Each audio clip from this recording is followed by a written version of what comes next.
Wa nabbihum an dhaifi Ibrahim إذ دخلوا عليه فقالوا سلاما قال إنا منكم وجلون قالوا لا توجل إنا نبشرك بغلام عليم قال أبشرتموني على أن مسني الكبر فبم تبشرون قالوا بشرناك بالحق فلا تكن من القانطين. Malam ini kita belajar dari kisah Nabi Ibrahim, kisah menggenggam keajaiban meraih keberuntungan. Jadi yang hari ini mungkin terlilit hutang, yang mungkin terlilit banyak masalah, jawabannya ada di kisah Nabi Ibrahim ini. Wa nabbi'uhum an dhaifi Ibrahim, dan ceritakan kepada mereka Muhammad tentang tamu-tamunya Nabi Ibrahim. Iddakhalu alaihi faqalu salama. Ketika tamu Nabi Ibrahim ini bertamu kemudian masuk dan mengucapkan salam. Makanya sampai sekarang kalau kita bertamu kepada seseorang tetap mengucapkan apa? Salam. Assalamualaikum. Semoga keselamatan atas kalian. Qala inna minkum wajilun. Setelah tamu ini dipersilahkan oleh Nabi Ibrahim masuk, inilah Nabi Ibrahim. Nabi Ibrahim itu masyhur dengan kedermawanannya. Jadi Nabi Ibrahim itu menerima tamu apapun disuguhi. Jadi duwene apa disuguhi. Itu Nabi Ibrahim. Akhirnya karena sudah terbiasa kalau ada tamu nyembelih, ini tamunya ini langsung disembelihkan unta. Disembelihkan, kemudian ikannya dibakar, ditui. Panganannya apa wong Palestina? Pokoknya ya wis daging ngono ya. Apa muni kurma kok kondang ora kurma, wis pokoke disuguhi kebab-kebab. Kebab wong Turki yo. Kebab. Wis pokoke disuguhi bakaran daging. Tapi Nabi Ibrahim ini memperhatikan tamuku mulai awal. Enggak minum, enggak makan, satu pun dari hidangan enggak disentuh. Zaman itu kalau ada tamu yang tidak mau menyentuh makanan tuan rumah, itu ada dua. Satu pembawa sial, dua malaikat. Makanya kalau kalian bertamu disuguhi dan gageng cukup. Kalau tamu disuguhi dan gageng cukup, enggak minum, enggak makan, itu tamu pembawa sial. Wes duwe sanad ya. Kalau disuguhi sanad. Nanti kalau pulang bawa kotak satu-satu, bawa kotak, jangan malu. Itu kotak keberkahan. Iya, kalau nggak makan pembawa sial, nek ngentekno sialan nih. Liyane ra diumbani maksud. Nabi Ibrahim ini tamu pembawa sial atau malaikat? Ini pertanyaan Nabi Ibrahim dalam hati. Disuguhi minum nggak minum, disuguhi makan nggak makan, karena malaikat itu la aklala syurba wala nauman lahum. Malaikat itu tidak makan, tidak minum, itu ciri khas malaikat. Atau orang-orang saat itu zamannya Nabi Ibrahim punya tradisi, kalau tamu di situ nggak makan, nggak minum, kemudian sudah pulang, maka tamu itu pembawa sial. Saat itu keyakinannya seperti itu. Makanya kalau kita bertamu, ya sudah. Ya makan, ya minum, tapi jangan terlalu banyak dihabiskan. Nah, itu ora pembawa sial, itu sialan tenan nih ya. Cerongoan. Nabi Ibrahim mengatakan, inna minkum wajilun. Maaf, bapak-bapak yang terhormat, kata Nabi Ibrahim. Para tamuku, aku kok punya rasa takut. Aku kok punya rasa khawatir. Hidangan tidak dimakan, minuman tidak diminum. Qalu la taujal inna nubashiruka bighulamin alim. Akhirnya tamu ini menjawab, wahai Nabiullah Ibrahim, kamu jangan takut. Kami ini para malaikat yang datang untuk memberi kabar bahagia kepadamu wahai Ibrahim, bahwa sebentar lagi istrimu akan hamil dan kamu akan punya anak yang sangat alim. Kabar bahagia. Saat itu usia Nabi Ibrahim itu usianya 86 tahun. Nabi Ibrahim, qala abasyartumuni ala ammassanyal kibaru fabima tubasyirun. Bukannya Nabi Ibrahim tidak percaya, tapi saking gawoe, saking bungai sampai Nabi Ibrahim mengatakan, kamu membawa kabar berita aku akan punya anak sedangkan usiaku sudah tua. Fabima tubasyirun, kabar bahagia apa ini? Ini bukan berarti Nabi Ibrahim ingkar terhadap kabar wahyu. Ini podo sampean merongos, melarat, keriting, elek, ono bocah wedok ayu, anak wong sugih terus ngomong, "Mas, tulung nikahi aku." Terus sampean yang jawab ya? Oke piye ora? Mesti kaget dhisik kok oke ku piye? Iku awakmu oke. Bahasane ora langsung oke.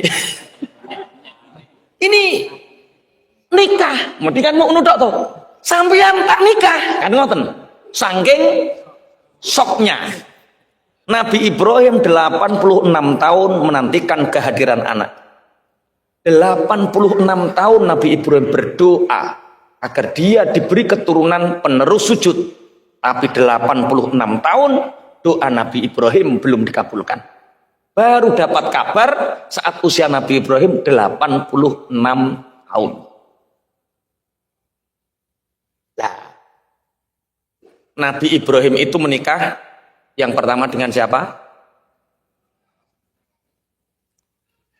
Hajar itu nek sinau neng ndi kok Hajar. Hajar itu pemberian kok Hajar. Sarah. Nabi Ibrahim menikah dengan Sarah sampai usia 85. Kemudian pernah tak ceritakan, kemudian saat itu ada raja yang sangat zalim namanya Heksus atau Heksos. Itu operasi wong ayu. Neng rene wong ayu dipek, neng wong ayu dipek, bojone dipenjara. Saat itu seneng nek duwe wong elek, bojone elek seneng. Tapi karena Sarah ini sangat cantik dipenjara, mau dimiliki, mau diperkosa sama Raja Heksus, nggak bisa. Akhirnya saking senengnya dikei hadiah. Lah hadiah pemberian itu bahasa Ibrani itu bahasa hajarna. Aku memberikan hadiah. Akhirnya terus Hajar ini diberi kepada Sarah, kemudian Sarah ini meminta Nabi Ibrahim untuk menikahinya. Pada usia Nabi Ibrahim 85 tahun. Akhirnya timbul kabar 85 tahun, ternyata usia 86 Nabi Ibrahim diberi kabar oleh tamu-tamu ini bahwa kamu akan punya anak. Nabi Ibrahim menganggap beliau punya anak di usia 86 tahun. Qala abasyartumuni ala ammassanyal kibaru fabima tubasyirun. Kalian memberi kabar kepadaku, kabar gembira, aku akan punya anak sedangkan usiaku sudah tua, 86 tahun. Sing teng mriki sing usiane 86 sinten?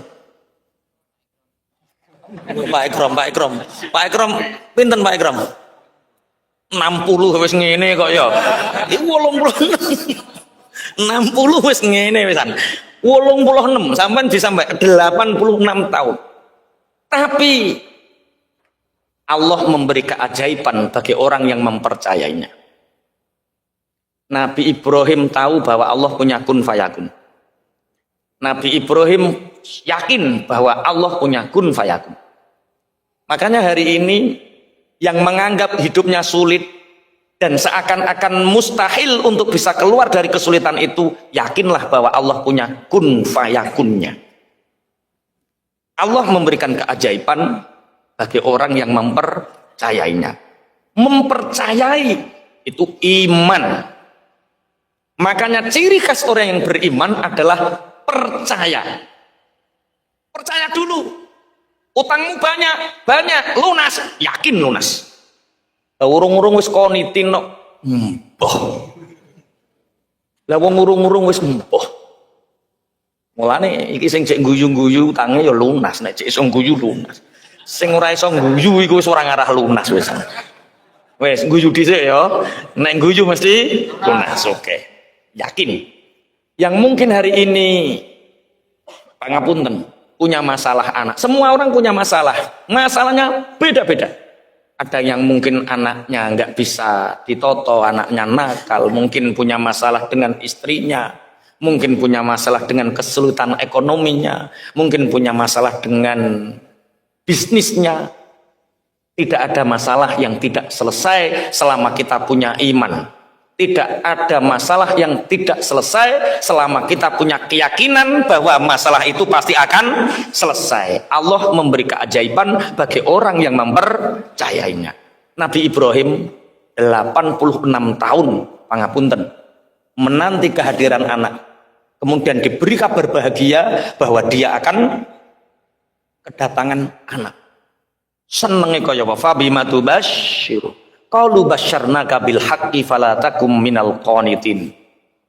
Kami ini betul-betul memberi kabar bahagia kepadamu wahai Ibrahim. Kabar ini benar. Fala takum minal qanitin. Maka jangan sekali-kali engkau menjadi orang yang putus asa. Berarti untuk menggapai keajaiban, memperoleh keberuntungan, syaratnya satu, iman, yakin keajaiban akan datang. Bismillahirrahmanirrahim. Makanya kita diberi tatanan oleh syariat.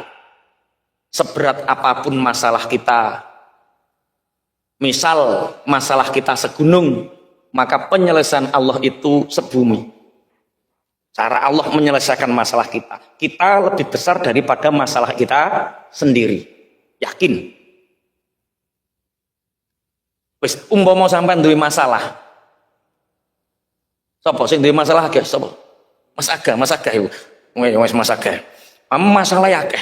Sing kudu dilakoni wong duwe masalah sing akeh ku.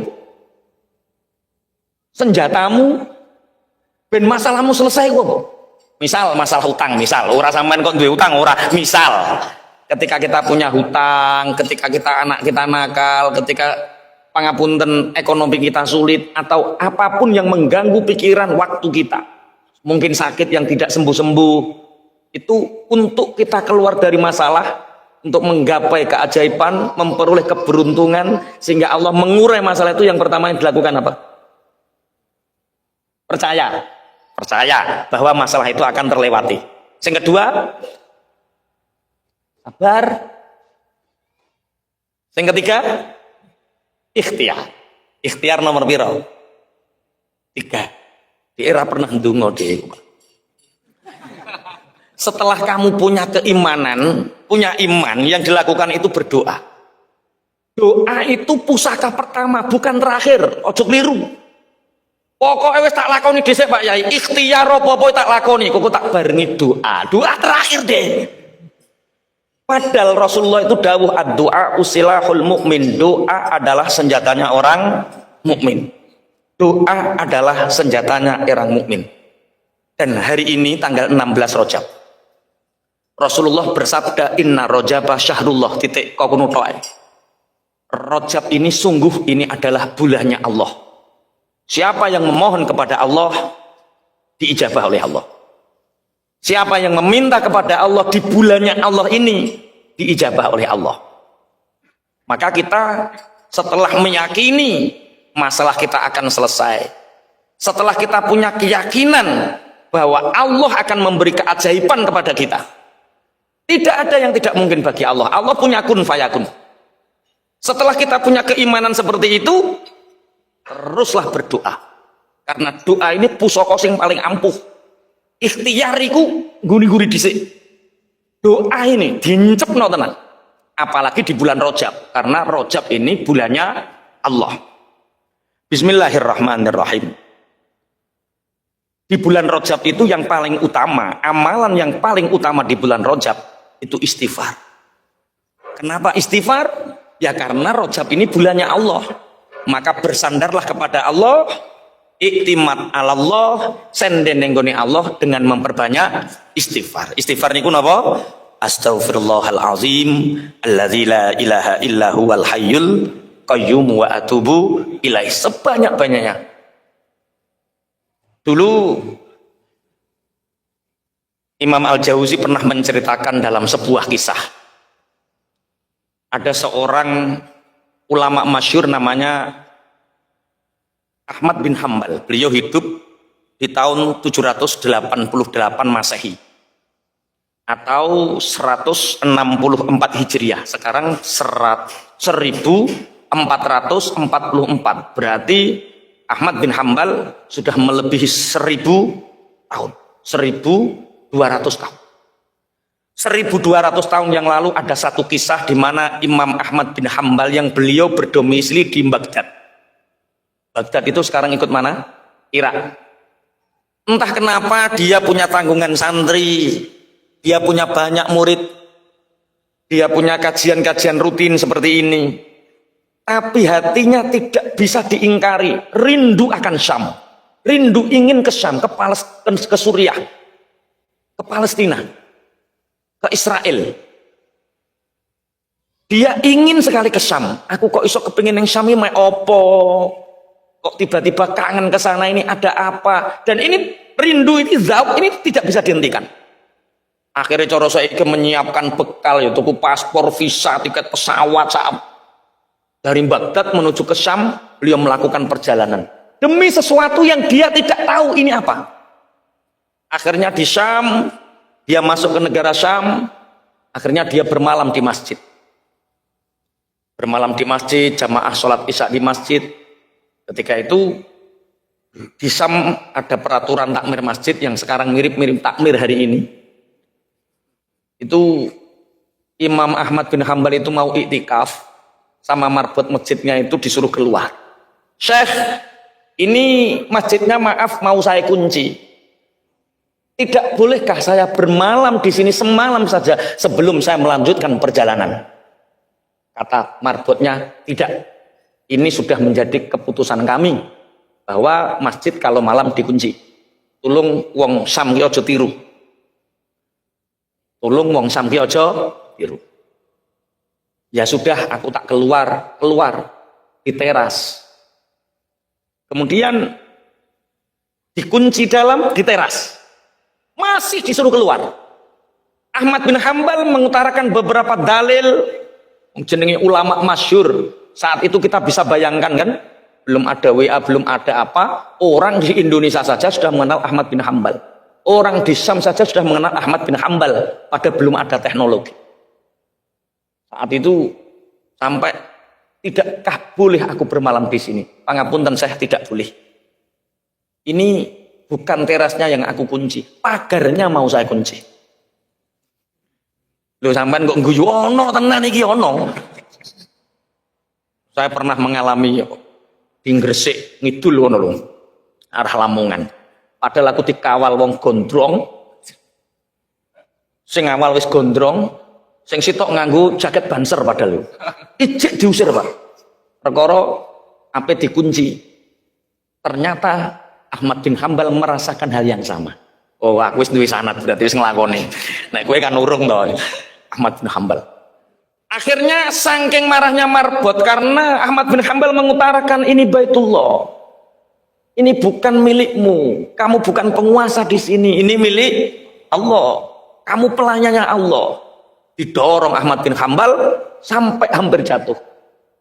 Di depan masjid itu persis ada penjual roti. Ya Allah, ada orang sepuh didorong sama marbot masjid. Ini marbot masjid, apa marbot ngaji, hati-hati kelakuanmu. Dirangkul, Masya Allah Syekh, nggak apa-apa Syekh, nggak tidur di masjid. Mari ke toko saya. Toko saya ini, pabrik roti saya ini, di belakangnya ini ada kamar-kamar kosong yang saya sediakan untuk para musafir. Mari.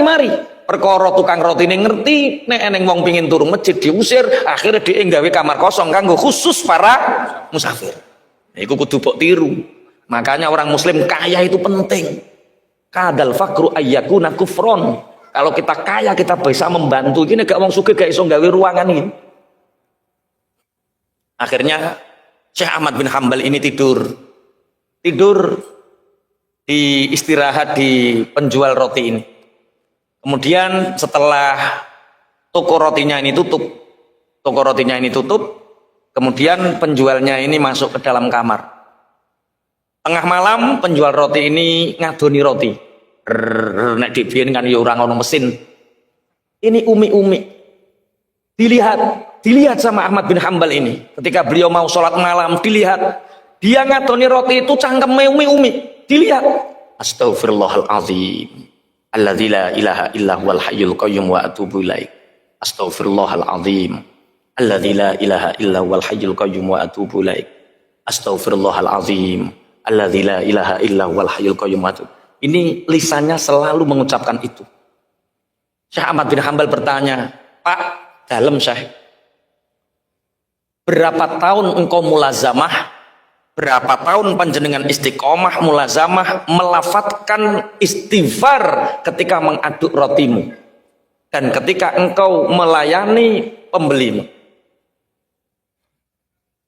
Orang ini menjawab, sejak aku balik dan diajari ayahku cara membuat roti, sejak saat itulah aku beristighfar. Gua Mas Wahyu ngono ya, nek ngaduk bumbu pentol, astagfirullahalazim, alladzi la ilaha, astagfirullahalazim, alladzi la ilaha, astagfirullahalazim. Terus ya terang bulan barang. Astagfirullahalazim, astagfirullahalazim. Nek terang bulan ngetoke kebanderan ya, ngegekno ne lah astagfirullahalazim, astagfirullahalazim. Kata Ahmad bin Hambal, Pak, seberapa tahun engkau beristighfar, begitu lama engkau beristighfar, apa yang kamu dapatkan dari istighfarmu? Penjual roti ini mengatakan, semua sudah aku dapatkan. Aku tidak meminta pun, Allah sudah mengabulkan. Ibarakatil istighfar, dengan keajaiban istighfar ini. Imam Ahmad bin Hambal bertanya, apakah ada keinginanmu yang belum terkabulkan? Apakah ada keinginanmu yang belum terlaksanakan? Tidak. Semua impianku, semua keinginanku, kata penjual roti ini, sudah dikabulkan oleh Allah. Semua kecuali satu. Apa?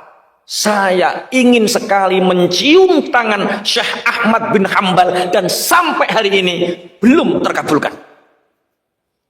Syekh Ahmad bin Hambal lenger-lenger. Menungso iki sing gare aku bingung dikongkon ning Syam. Akhirnya dia mengatakan, wahai penjual roti, ketahuilah bahwa yang ada di hadapanmu, ini belum ada WA loh ya, belum ada foto profil, belum ada loh ya, belum ada Facebook. Jadi untuk mengenal, untuk mendatangkan seorang ulama saat itu betul-betul dengan ruh. Syekh Ahmad bin Hambal mengatakan, kamu tahu wahai penjual roti, yang ada di hadapanmu ini adalah Ahmad bin Hambal al-Baghdadi. Ahmad bin Hambal al-Baghdadi, mujtahid mutlak, muakhiri dirangkul. Cara merangkulnya mungkin di sini tidak lazim. Cara merangkulnya itu wajah, di dada kanan, di dada kiri, kemudian baru rangkulan. Jadi mencium dada kanan, mencium dada kiri, mencium tangan, baru rangkulan. Kata Syekh Ahmad bin Hambal, aku berbulan-bulan rindu untuk ke Syam, tapi aku tak tahu apa tujuanku. Ternyata istighfarmu yang menarik aku dari Baghdad sampai ke Syam. Istighfarmu. Satu, untuk menggapai keajaiban, mendatangkan keberuntungan. Satu, iman, keyakinan yang kuat. Allah memberi keajaiban pada orang yang meyakininya. Kemudian yang kedua, perbanyak doa dengan istighfar. Apalagi di bulan Rajab ini, perbanyak doa istighfar. Kemudian setelah itu apa Mas Aga? Lah yo ikhtiarmu iku apa wae? Iki sedekah wiring diliwati kabeh ya. Iman, doa dengan istighfar dan sebagainya, kemudian dengan bersedekah. Keajaiban itu ada di dalam sedekah. Tapi sekali lagi, sedekah itu bukan strategi. Ada seorang syekh punya murid. Muridnya ini melihat kiainya ini setiap waktu beramal soleh dan bersedekah. Sebagaimana yang sering diceritakan oleh para murid-muridnya Abu Ya Said Muhammad, setiap subuh Said Muhammad tidak pernah lepas untuk selalu bersedekah di pasar-pasar dan di pelosok-pelosok kota Mekah. Dan itu disaksikan oleh para santrinya. Dan ini ada seorang syekh yang punya murid dan muridnya ini tahu. Kiainya ini bersedekah jor-joran. Beramal soleh jor-joran. Tapi harta kiainya tidak pernah habis. Terus bertumbuh. Terus bertumbuh. Akhirnya santrinya ini pulang. Cerita, Pak Yai ku iku bendino gua duit nggo sedekah. Ora tambah melarat. Layang kusu as-shadaqatu bis. Apa? Layang kusu malus shadaqah. Harta sedekah itu tidak akan pernah bisa berkurang. Wis to jor-joran. Habiskan, ya habiskan. Bareng sedekah jor-joran. Miskin tenan deh. Habis, bingung. Bojo njaluk pegat, anak minggat, tonggo ra kena sing disopo, kanca-kanca padha ngeleh kabeh. Biasa kan nek wayah duit akeh kanca padha mara, wayah ra duwe duit kanca padha enggak. Bingung deh. Nangis, apa salah saya? Dalilnya jelas. Harta tidak akan berkurang karena sedekah. Lah aku semakin sedekah kok semakin miskin. Sing senduk-senduk ya kaya kuwi wonge, Pak. Oh iya, aku tenan, aku bersedekah kok tambah miskin ki piye? Wong aku ngakehno sedekah kok tambah melarat, ora tambah sugih. Sowan dia kepada syekhnya. Syekh, aku meniru engkau. Aku ingin menapak tilas apa yang engkau lakukan, yaitu bersedekah dengan tanpa perhitungan. Sedekah, sedekah, sedekah. Aku melihat engkau begitu makmur, aku melihat engkau begitu banyak keajaiban, banyak keberuntungan. Sedangkan aku di rumah belum ada 1 tahun, hartaku habis untuk sedekah dan sekarang aku terpuruk dan miskin. Apa jawaban saya? Nah, aku bersedekah dengan keyakinanku. Aku bersedekah dengan keimananku. Aku bersedekah dengan keikhlasanku. Tapi kamu bersedekah hanya ingin coba-coba dan ingin mendapatkan yang lebih banyak.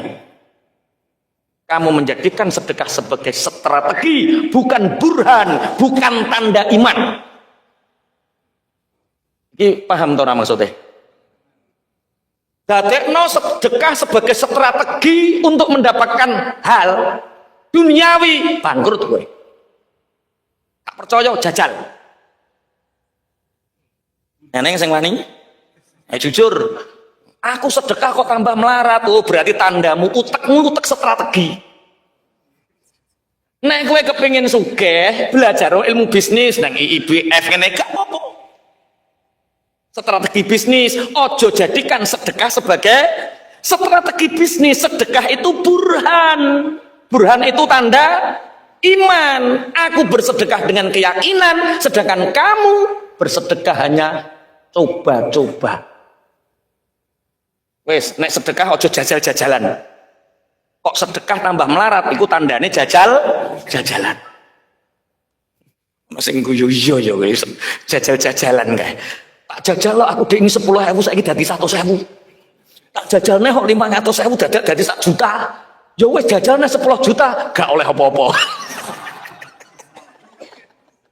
Itu berarti sedekah bukan bukti iman, tapi sedekah hanya dijadikan alat strategi. Rasulullah mengisahkan dulu di zaman Bani Israel itu ada seorang tukang kasur yang dia jualannya kapuk. Kapuk itu bahasa Indonesianya apa? Kapas, kapas. Jadi dia ngambil randu. Saya juga Pak Yai kalau maknani randu ya. Tapi sebenarnya di sana apa saya nggak tahu. Masa neng Arab kok ono randu ya. Tapi nggak apa-apa lah. Yang penting kapas. Entah ning kono jenenge apa, nek ning kene jenenge randu. Dia itu tiap siang pagi, tiap pagi itu dia beli bahan mentah randu. Malam dia itu mengambil isinya, kemudian kapasnya ini dikumpulkan, kemudian dibawa ke pasar dijual. Orang ini, orang Bani Israel ini, dia ahli bersedekah. Kalau dia dapat untung 100.000, kalau dia dapat untung 100.000, yang 50 untuk sedekah, yang 50 untuk biaya hidup. Tiap hari seperti itu. Yang 50 untuk sedekah, yang 50 untuk biaya hidup. Selalu seperti itu. Suatu saat dia dapat untung 100. Tahu-tahu pulang, belum sempat dia mensedekahkan 50% penghasilannya, ada dua orang yang saling berkelahi. Jotos-jotosan. Dipisah. Apa paten-patenan. Ini kenapa kalian akan saling membunuh? Biarkan kami saling membunuh. Rebutan apa kalian sampai mau membunuh? Kami ini rebutan uang 10 dirham. Ini 10 dirham ini milik saya. Ciri sing kuno, enggak, ini milik saya. Wani mati ini aku. Gowelut. Wong iki yang dia pegang 10 dirham. Iki nek tak kekno masalahnya selesai. Tapi kok neng mah neng masalah. Soalnya gak ono sing dipangan. Iki cara sampeyan piye cara nyelesekno? Akhirnya, Pak, sudahlah jangan saling membunuh. Ini 10 dirham, ini di mana 10 dirhamnya yang satu? Di bawah si fulan. Ya sudah, ini 10 dirham. Berdamailah, jangan saling membunuh. Biar aku yang kehilangan 10 dirham. Pulang. Ditanya sama istrinya, Pak, jatah untuk hari ini mana? Ki cara bojomu. Gini Bu, tadi itu saya dapat untung 5 dirham, yang dirham untuk uang muka, untuk rasul mal, modal pokok. Lah kemudian di tengah perjalanan Bu, ada dua orang yang saling berkelahi dan akan membunuh, merebutkan 10 dirham. Makanya aku kasihkan 10 dirham untuk menyelamatkan satu nyawa. Ki cara bojomu ngono, duwe bojo kaya kuwi piye? Wes mulai kono, mulai ngono ya. Sapa galak bojone ikhlas. Istrinya yang mengatakan, Masya Allah Pak, tabarakallah, Masya Allah. Hanya dengan 10 dirham engkau menyelamatkan satu nyawa. Padahal Allah berfirman, satu nyawa tidak bisa diganti dengan dunia ini. Saking bernilainya nyawa. Betul sekali Pak. Yang kamu lakukan benar, dengan 10 dirham engkau menyelamatkan 10 apa? Satu nyawa. Nah terus kita hari ini dan besok makan apa Bu? Dan kita jualan apa? Pak, mudah Pak. Ini bekas kapuk-kapuk kapas ini kan banyak. Kita bersihkan, seberapa kita dapat, kita jual, kita gunakan untuk modal, besok kita bisa makan. Ya podo ketika samban sugih, duit receh buk gerita oh nggak penting, duit receh buk gerita oh nggak penting. Ketika bangkrut, golek isor bantal, golek di duit receh. Nah iku wis ana syarate Jawi. Kelas duit 1000 begitu berharga, 10.000 begitu berharga. Pada zaman sugih biyen gerita gletek. Ketika bangkrut duit 10.000 ya Allah ning ndi kae kaya ngono digoleki. Neng sempit-sempitan neng jeruk ketut iku. Iku ana cerita nyata berarti iki. Neng jeruk ketut digoleki, neng jas-jas digoleki, sor bantal digoleki, sor bayang digoleki, nek menawa dhek ben ana ceblokan. Ini sama. Kapas itu dikumpulkan. Setelah kapas ini dikumpulkan, dapatlah setengah karung bawah.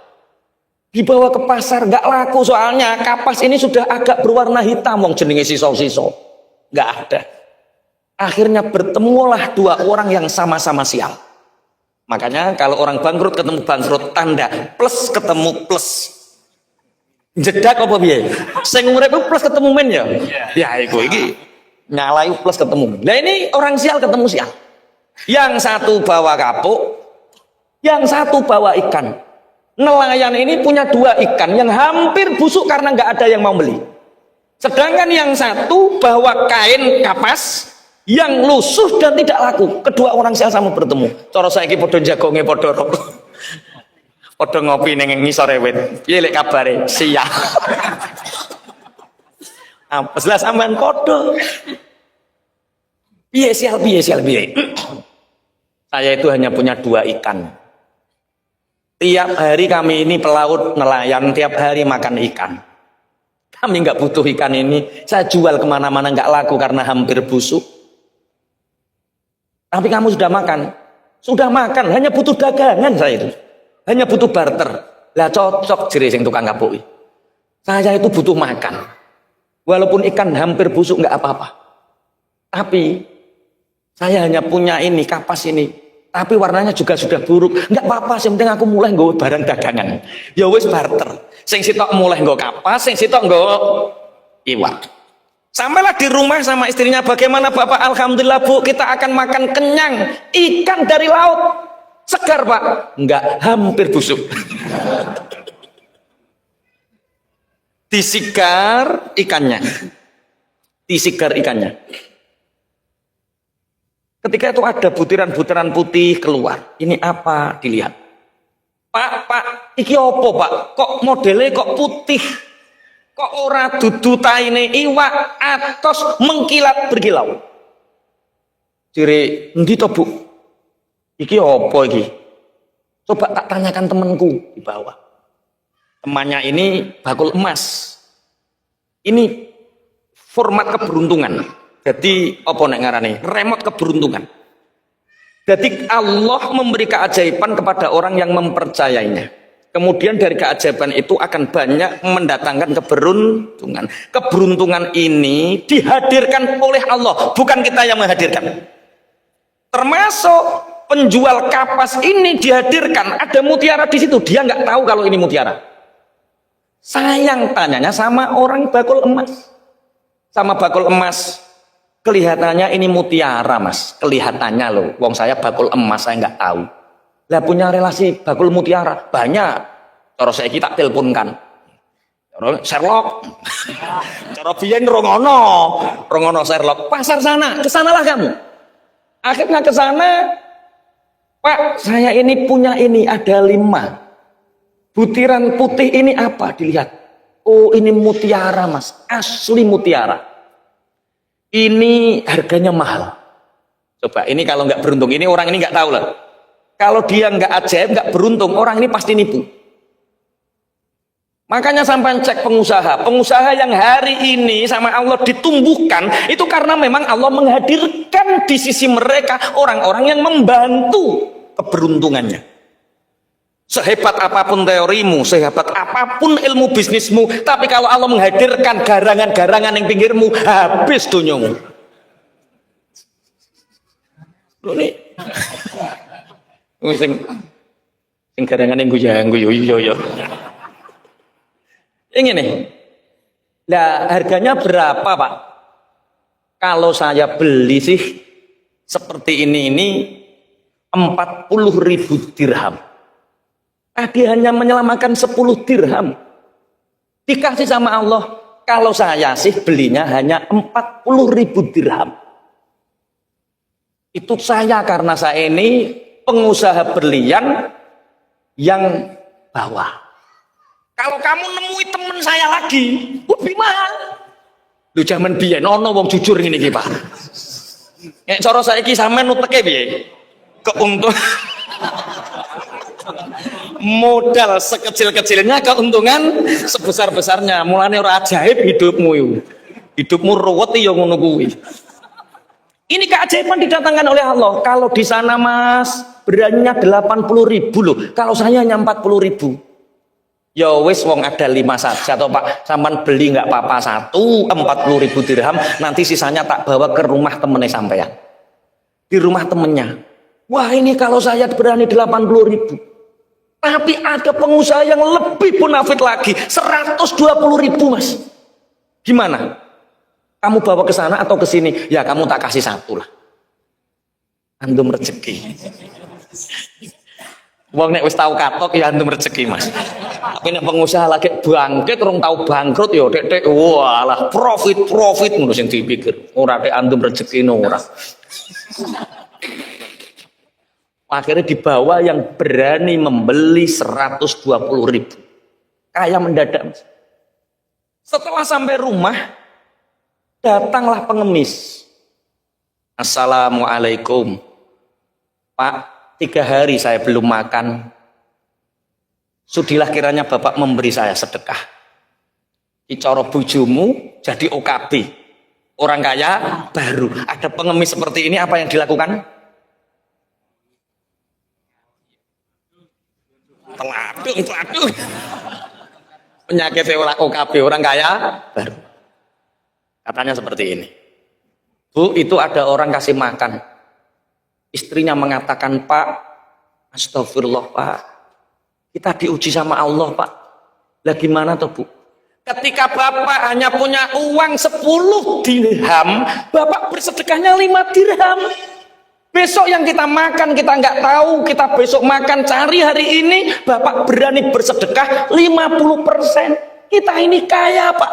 Ada orang minta sedekah, masalahnya dikasih makan. Lah gimana Bu? Ya kasih separuh Pak, kita sudah dapat banyak. Berarti orang-orang yang ajaib, orang-orang yang banyak memberi keberuntungan, itu karena di belakangnya ada istri yang support untuk kebaikannya. Iki nyemoni bojone deh. Iki curhat. Istrinya yang mengatakan, Pak, ketika Bapak miskin, besok yang digunakan makan, Bapak mencari hari ini, Bapak berani bersedekah dari 10 dirham, Bapak berani 5 dirham. Hari ini kita sangat kaya, Pak. Kenapa Bapak tidak berani bersedekah separuhnya? Itu bojone wedok sing muni. Engko bojomu ceritani kaya iki ya. Ciri Pak Yai untuk menggapai keajaiban, mendatangkan keberuntungan, istri itu harus support dengan cara bantu masih luman dibantu, masih luman ki bantu. Terus dibantah karo bojomu, tapi ojo nggo strategi, Mas. Iman. Paham nggih? Akhirnya diberikan separuh, kemudian orang ini semakin bertumbuh. Berarti kalau hari ini kita punya masalah yang kelihatannya tidak mungkin diselesaikan, yakin Allah akan menyelesaikannya. Dengan apa? Dengan keajaiban doa. Dengan apa? Dengan keajaiban sedekah. Baru strategi. Tapi wong-wong biasanya aku wis pola aku ora kaprah, ngene iki kok tak wangi ndonga-ndonga terakhir. Ini kesalahan kita yang mungkin banyak orang yang tidak tahu bahwa menganggap bahwa strateginya itu diutamakan, padahal dekati Allah dulu.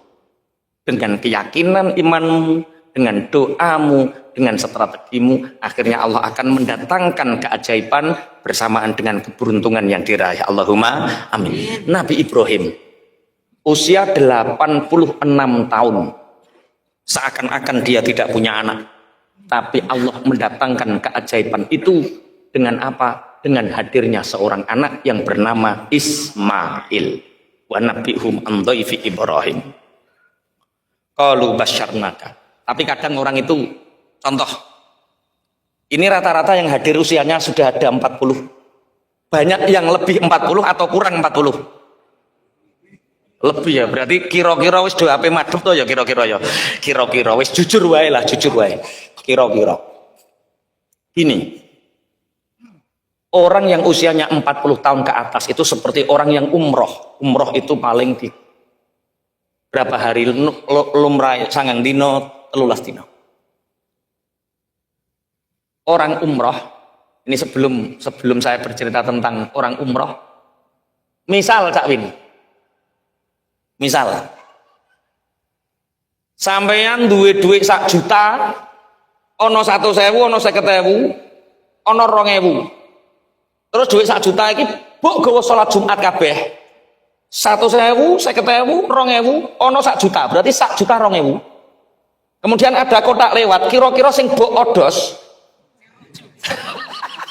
Sing ruju. Sing ruju iku sing ndi? 2.000. Lucu kan? Mbok ada 100 kok abang balekke. Mbok ada 50 kok ijo biru balekke. Bareng lusuh 2000 iki. Iku analogikanya seperti ini. Logikanya ini. Sampean umroh. 2 hari sebelum kepulangan orang umroh apa yang dilakukan? Pakaian dilempit, sing rusuh-rusuh dilempit, dilebokno koper. Orang yang kita bawa pulang dikoperi, diresi. Kamu bawa uang 500 juta ketika umroh, kemudian bok delek neng hotel, bok tinggal mantuk. Kamu pulang, uang 500 jutamu kamu tinggalkan ketika umroh di kamar. Kemudian kamu bawa pulang ke sini pakaian kotor yang kamu masukkan ke dalam koper, sepatu, sandal jepit, kaos kaki, kamu bawa pulang, uang 500 juta kamu tinggal di kamar di Mekah. Kira-kira sampean dilokke wong piye? Bento. Wong duit 500 juta kok ditinggal, kok ngopeni barang ngamuk. Lah 2000 ya kuwi. Gak paham maksudnya? Paham toh maksudnya? Iya, kita ini kan mau pulang ke kampung halaman. Mestinya yang kita bawa pulang itu yang paling berharga. Wes toh, kelambi elekmu mbok tinggal gak popo 500 juta gowonen. Aman. Enggak 500 juta ditinggal, sing 2000 digowo. Kaos kaki, japit, remas, balsem, kok gowone mulai, sing 500 juta mbok tinggal, kowe dilokke bento. Tapi aku gak wani ngelokne sampean bento. Mas sing mbok edos 2000. Makanya pangapunten niki ngajine hanya mengisahkan tentang kisah Nabi Ibrahim menggapai keajaiban, mendatangkan keberuntungan dengan cara yakin bahwa iman, doa, istighfar, sedekah dan ikhtiar. Ojo dipahami aku gak ngeremehke ikhtiar, apa ngeremeh, bukan, kita nggak meremehkan ikhtiar, tapi toto corone dibener. Kadang kita lebih mendahulukan ilmu bumi, tapi kita melupakan yang membuat bumi.